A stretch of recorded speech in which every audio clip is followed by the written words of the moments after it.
Now, while in Japan, Trump spoke to members of the military on the aircraft carrier, the USS George Washington. Listen to this. But I'm delighted to report that I've just approved the first batch of missiles. You saw a couple of them coming down with me. I hugged them. This is the first batch of missiles to be delivered to the Japanese self-defense forces for Japan's F-35s. And they're coming this week, so they're ahead of schedule. Joins me this morning.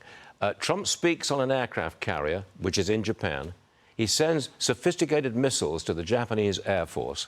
What message does that send to China? Well, the message also is you had the Japanese Prime Minister with President Trump on the USS George Washington at Yokosuka. And the message is that Japan and the United States are united and that they will defend themselves. And by the way, Stu, although China does loom over the region, you know, the question is, what country settled the Thai-Cambodia war this July? Well, it wasn't China, even though these countries are in China's backyard.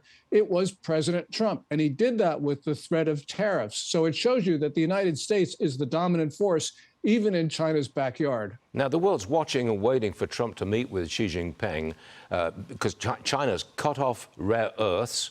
They've stopped soybean purchases from the United States. It seems to me they picked their targets well to produce maximum leverage on America. Have I got that right?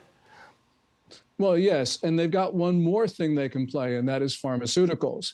And in pharmaceuticals, China actually has even more of a monopoly hold because on some key starting materials, which are components that go into finished pharmaceuticals, there's no other country in the world that makes some of those KSMs than China. So, you know, China does have a few more cards, but overall, we've got more cards than China for a number of reasons. Do you think we're heading towards some kind of truce where they start buying our soybeans again, they release rare earth to get out there a little bit, they do something with the drugs and pharmaceuticals, a truce, basically taking the bad stuff off, leaving us almost back where we started? Can you expect that?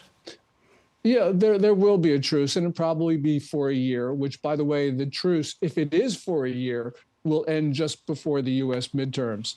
But we got to remember that we are giving the Chinese a concrete benefit. We're not imposing the 100% additional tariff.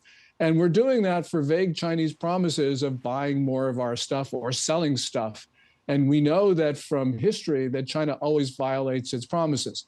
That's not to say that they'll violate this promise, but nonetheless, we've got to be really concerned. And I hope that President Trump is willing to impose tariffs again if the Chinese do not honor their agreement with us. Got it. Gordon Chang, thanks for joining us. We appreciate it always, and we'll see you again soon. Thank you.